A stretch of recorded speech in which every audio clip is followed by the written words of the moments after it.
The eve of the wedding. On the eve of what was supposed to be my wedding, I went to pick up my fiancée, Chloe, from a party where she'd had too much to drink. The moment I touched her arm, she recoiled as if burned, shoving me away with a drunken fury. She then threw herself into the arms of two men, her childhood friends who had just returned from overseas, clinging to them desperately. "I'm not leaving," she slurred, burying her face in their chests. "I don't want to leave you too." As her friends tried to intervene, she only tightened her grip, her voice rising as she deliberately severed our connection in front of everyone. "I don't know him that well," she announced, her words cutting through the room. "He's just the designated driver I called." A stunned silence fell over the entire group. Standing to the side, I felt a sharp, physical pain in my chest, as if a shard of ice had pierced my heart. If she had already made her choice so clear, why should I continue this pathetic charade? Sometimes, a drunken confession isn't a mistake. It's the unfiltered truth. The private room was terrifyingly quiet, the kind of silence that precedes a storm. Chloe's friends stood frozen, avoiding eye contact. Evan and Leo, however, held Chloe possessively. "Then you don't have to go back," Evan murmured, his hand stroking her hair. "We'll stay with you tonight, okay?" Leo added, gently pinching her cheek. Chloe looked up, her hands cupping Leo's face, and beamed. "Okay." She snuggled contentedly between the two men, a blissful, radiant smile on her face, a smile I had rarely, if ever, seen directed at me. A bitter, self-deprecating laugh escaped my lips. Chloe's best friend, Sarah, scurried over to my side, her voice a hushed whisper. "Mason, she's just drunk. Don't take it seriously. You should take her home. She's just talking nonsense." I stared at her, my silence a heavy weight between us. As if waking from a trance, the others swarmed around Chloe, trying to pull her away.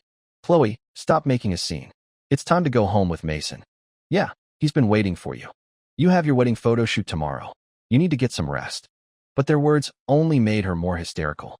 She thrashed and cried, her voice cracking. "Let go of me. I'm not going with him. I don't want to marry him." The ice in my heart twisted deeper, a relentless agony. I took a slow, steadying breath and spoke, my voice devoid of emotion. "I'm leaving. I'll entrust her to your care." "Mason," Sarah started to protest, but I was already walking out the door. Behind me, I heard Evan's voice, laced with a triumphant, provocative edge. "Don't worry. We've known her since we were kids. We know how to take care of her better than anyone." It was a clear declaration of ownership. A bitter smile touched my lips, but I didn't break my stride. Outside the bar, the cold night air hit my face, a welcome shock that cleared some of the fog from my mind. I had always thought of her as composed and reserved, her manner toward me always polite but distant. Now I understood. That coolness wasn't her nature. It was a wall built specifically for me. Her true, passionate self had been flowing beneath the surface all along, a secret river leading straight to them. When I arrived back at our apartment, the oppressive silence of the empty space greeted me. The only light came from the stark glow of the computer screen in the study, which she must have forgotten to turn off. As I moved to shut it down, my eyes caught something on the screen that made my blood run cold. It was her private social media account. The entire feed was a shrine to her love and longing for Evan and Leo.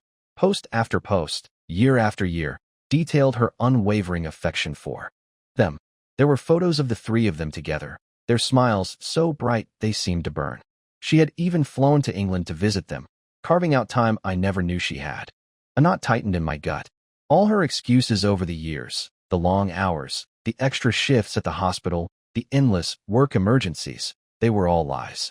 The simple truth was that she just didn't want to spend that time with me. A notification pinged from the desktop messenger app. It was a message from Sarah. My hand trembled as I clicked it open. "Were you actually drunk tonight? Or just pretending? You made things so awkward for Mason." Chloe's reply appeared instantly, and the words stole the air from my lungs. "Pretending. I just didn't want to go home with him. I want to spend as much time with Evan and Leo as I can before the wedding. You know," she continued, "I always dreamed of marrying one of them." The pain was no longer a shard of ice.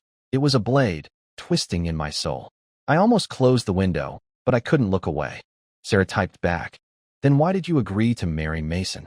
Chloe's response was the final, devastating blow. "He's dependable, and he loves me. He'll never leave me, no matter what he finds out. But if I chose one of them, it would ruin the friendship between the three of us." So that was my role. I was the safe, pathetic placeholder in her grand, romantic drama. Every ounce of strength seemed to drain from my body, leaving me hollow. My first call was to the wedding planner. I canceled everything. The venue, the caterer, the ceremony I had once anticipated with so much joy. My second call was to my boss, requesting to be transferred to the company's overseas project. "Are you serious, kid?" he said, a note of amusement in his voice. "You're about to get married and you want to ship off to another country? What does your fiancée think about that?" "We're not getting married anymore," I said, my voice flat. "I've decided to focus on my career." "I thought you couldn't wait to marry her." "What changed?" I forced a small, empty laugh. "Nothing. We're just breaking up." My boss sensed the gravity behind my tone. "Mason, sometimes you just need to work through things. You two have been through a lot together." "I've thought it through," I said, cutting him off gently. "This is what I want." After a few more words of advice, he finally agreed to let me start the paperwork. Back at the apartment, I began to pack. The things we had bought for our future together, the matching coffee mugs, the new bedding, the framed photos, now looked like a pile of meaningless junk. I shoved them into trash bags with a vengeance, trying to discard the pain and anger along with them. Then, my gaze fell on the small, red velvet box on the nightstand. It held Chloe's engagement ring, a ring that had been nothing more than a prop, a piece of jewelry she had never once worn. I remember joking about it, asking why she kept it tucked away. She had explained coolly that as a surgeon, she couldn't wear jewelry at work. I'd looked at the silver bracelet she never took off her wrist and felt a flicker of doubt, but I had chosen to believe her. I had to. How could a woman who loved you refuse to wear your ring, even for a moment? I had loved her too much, loved her to the point of utter subservience, making me blind to her most clumsy and obvious lies. Chloe came back the next morning, her expression as placid and composed as ever. She carried a bag of takeout, acting as if the previous night's horror had never happened. "Sorry about last night," she said breezily. "I drank too much and got a little carried away, thinking we were all kids again. I didn't mean any of it." I gave a non-committal grunt and turned toward the bathroom. "Wait," she said, stepping in front of me. There was a hint of surprise in her voice. "Aren't you going to ask me anything?" The old me would have. I would have demanded to know who those men were, what their relationship was, prying into every corner of her past. But now, I felt nothing. The desire to know anything about her was completely gone. "I need to get ready," I said. "I'm going to be late for work." When I came out of the bathroom, she was sitting at the dining table. "Hurry up," she said, a self-satisfied tone in her voice.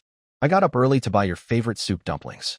This was her usual method of apology, a small, insignificant offering of food. And like a well-trained pet, I would always accept it and forgive her.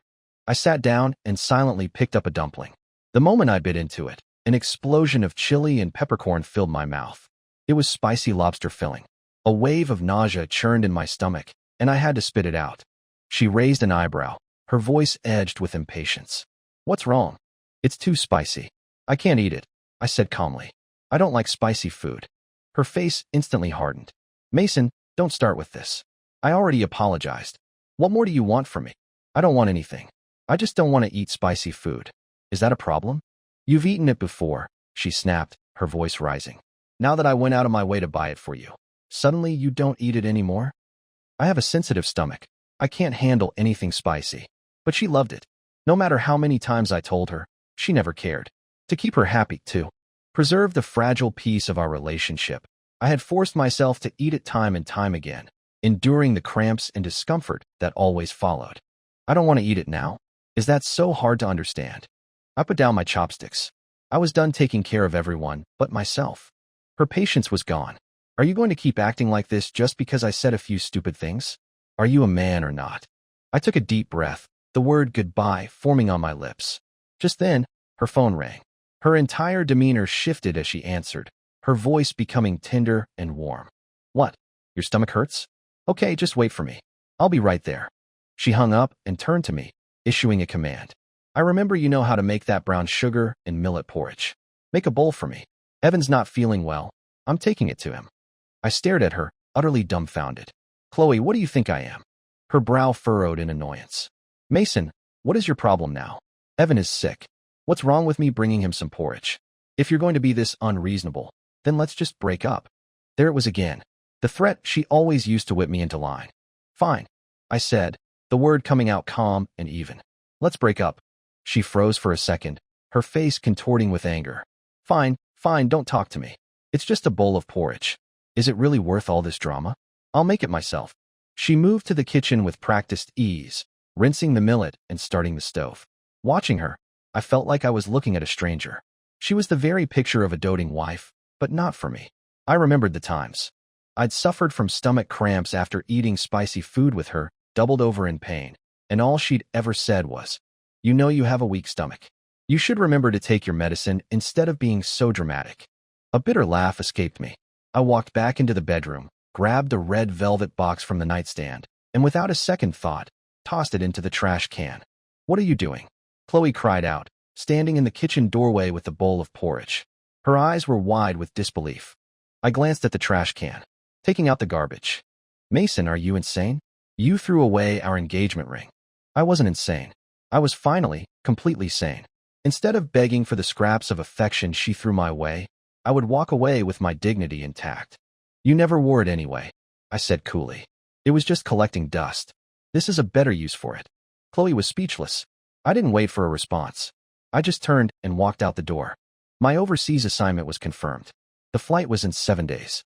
I spent my days at work wrapping up projects, all while trying to figure out the best way to formally end things with Chloe. Near the end of the workday, I got a text from her asking to meet for dinner at her favorite upscale restaurant. I replied with a simple, "Okay," intending to use the opportunity to tell her it was over for good.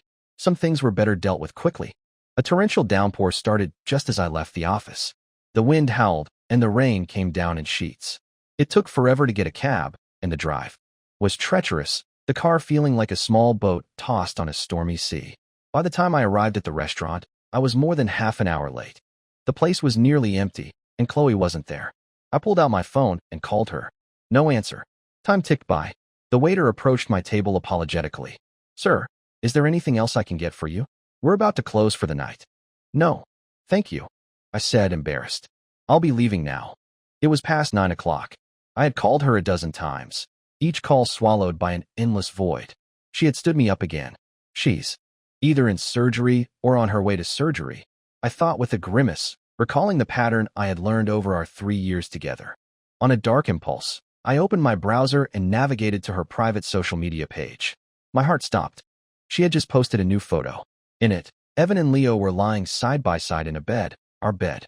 They were wearing my pajamas, with cooling patches on their foreheads and steaming mugs in their hands, grinning triumphantly at the camera. The caption read, "My 2 silly boys went out without checking the weather and caught colds. My heart aches for them. Time to take good care of them tonight." Looking at the familiar furniture, the layout of our bedroom, a wave of revulsion washed over me. She had brought other men into our marital home. I dialed her number again. This time, she picked up. "Hey, Mason. Sorry, something came up at the hospital. I forgot to tell you." "Where are you?" I cut her off, my voice cold as ice. "At the hospital, of course." "What?" "Good. I'm coming over to see you right now." A few seconds of silence hung on the line before she answered, her voice laced with panic. "No, don't. It's really busy here. You should just go home and get some rest." "Chloe, you better tell me the truth right now, or else." The line went dead. She had hung up on me. I gripped my phone, my knuckles turning white with rage. Stepping outside the restaurant, the storm was still raging. The ride-sharing app showed over 99 people in the queue ahead of me. "Serves you right for being weak," I muttered to myself, deciding to make a run for the nearest bus stop. It wouldn't be the first time I'd been soaked to the bone for her.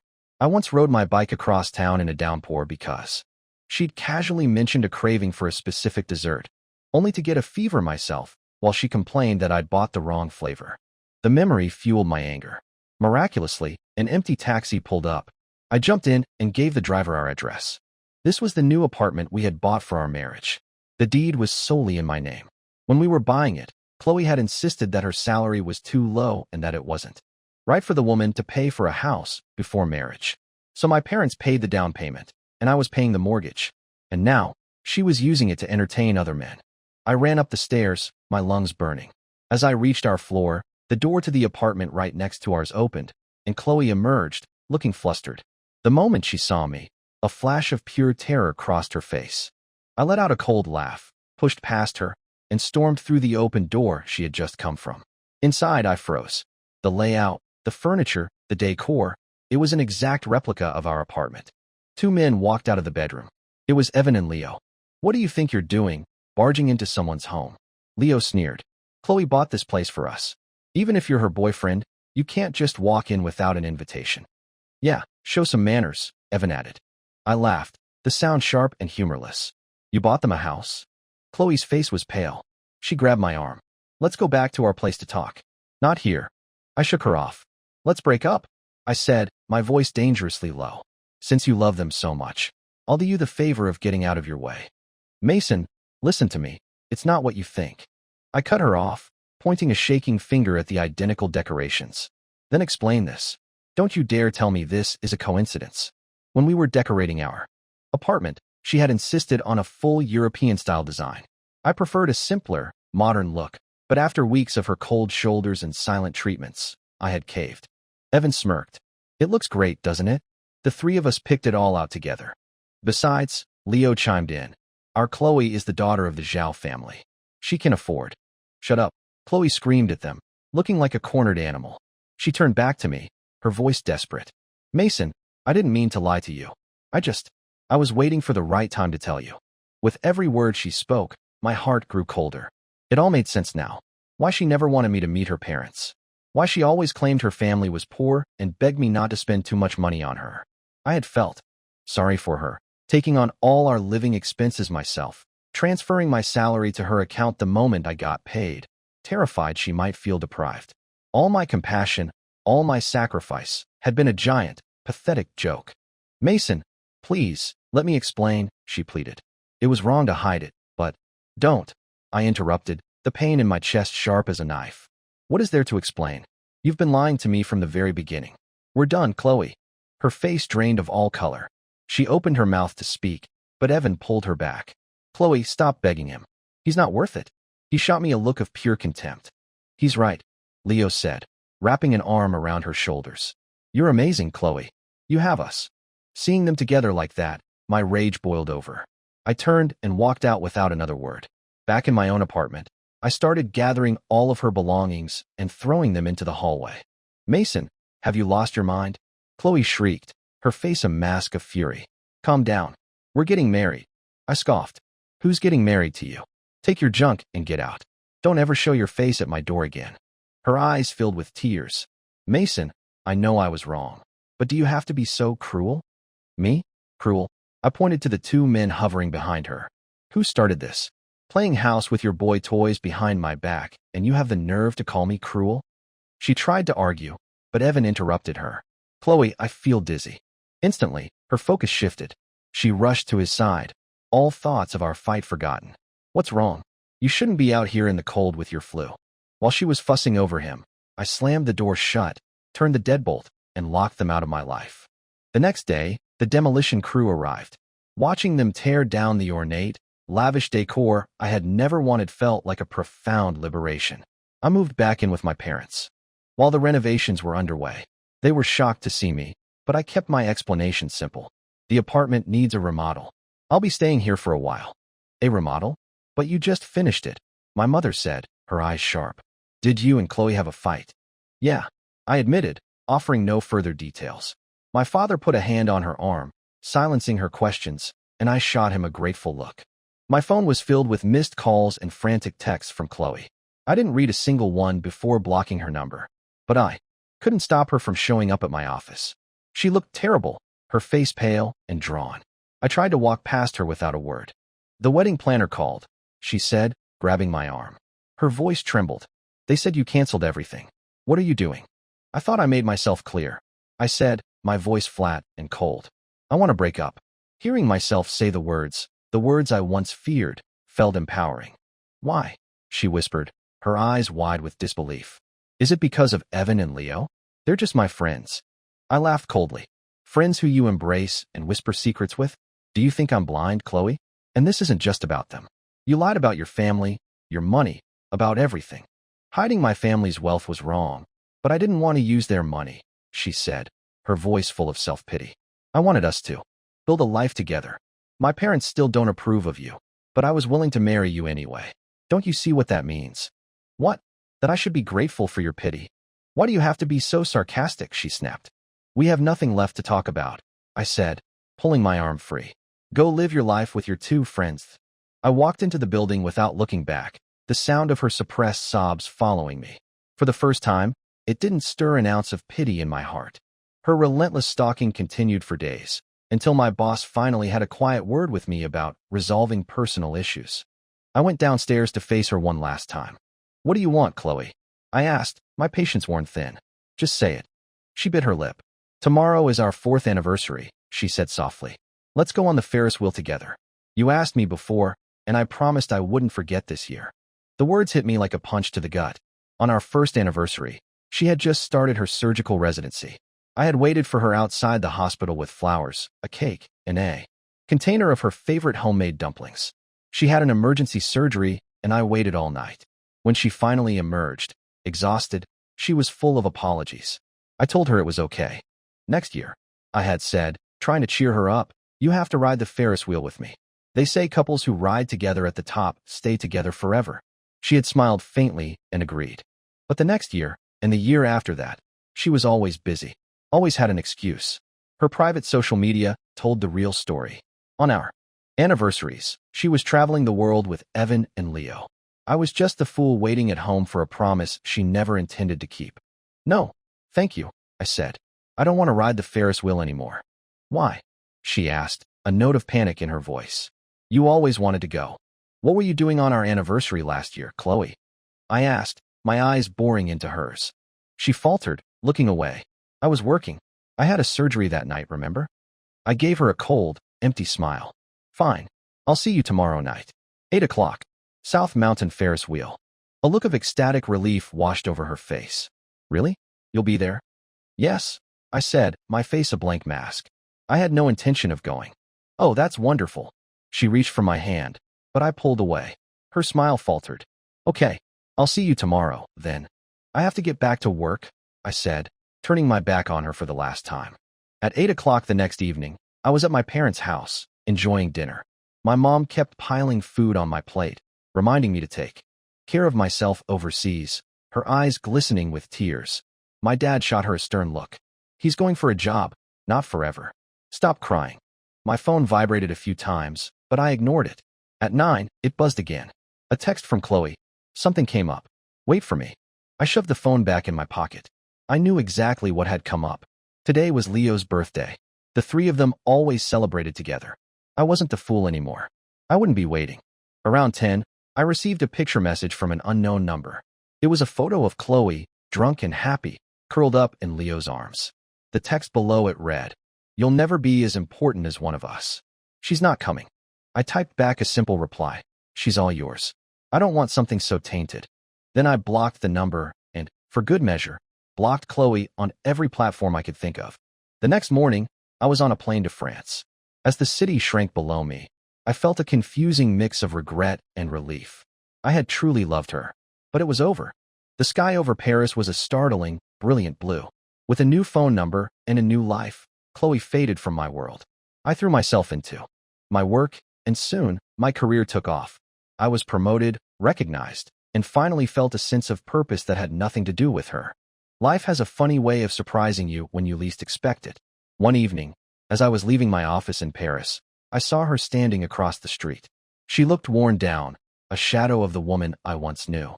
She saw me, and her eyes lit up. "Mason," she cried, running over and grabbing my arm. "Why did you leave without a word? Why didn't you tell me?" I shook her hand off. "We broke up, Chloe.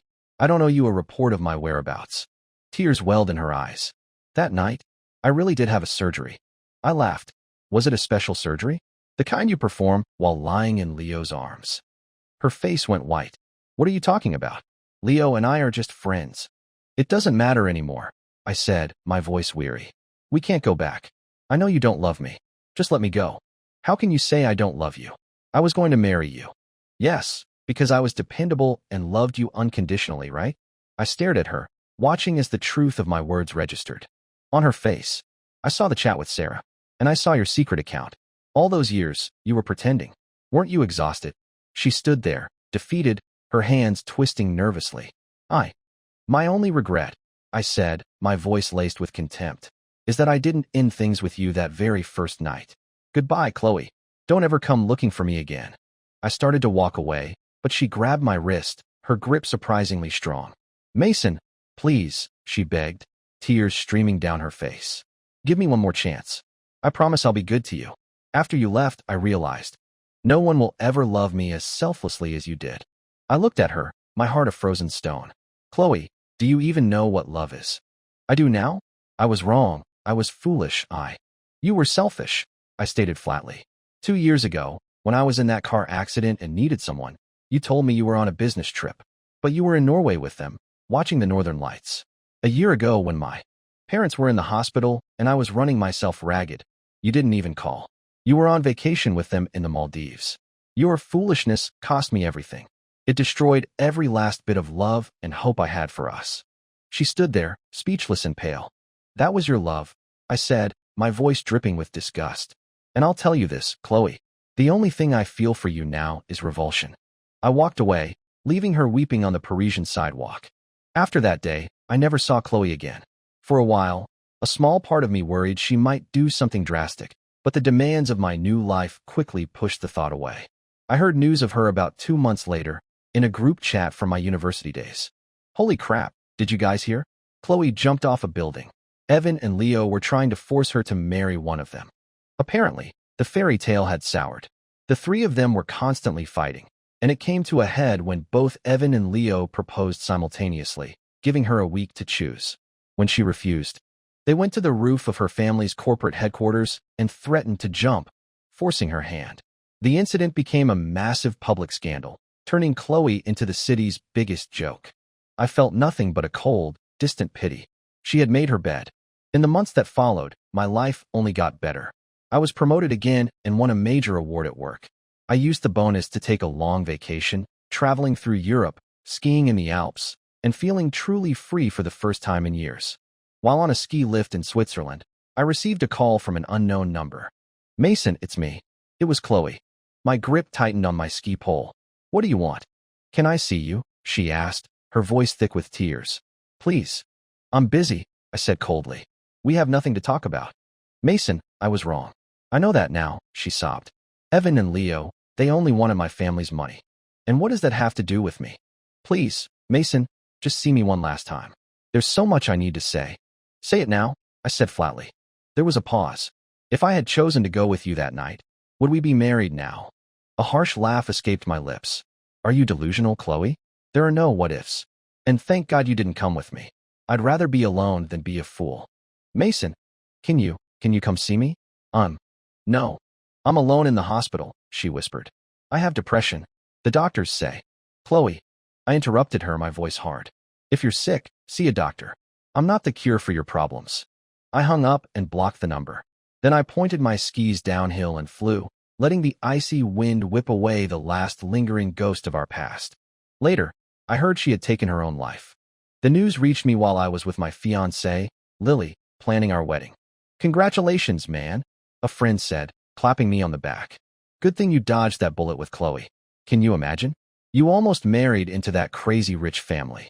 That's all in the past, I said, my gaze finding Lily across the room as she happily discussed floral arrangements. No regrets, then. Good for you, he said, following my gaze. Your new fiancée is gorgeous. And she actually seems nice. Way better than Chloe. Lily looked up and caught my eye, her face breaking into a warm, genuine smile. In that moment, a profound sense of peace and gratitude washed over me. I was so glad I hadn't married Chloe. It was only by losing her that I had found someone truly worth my love. A genuine heart should never be wasted.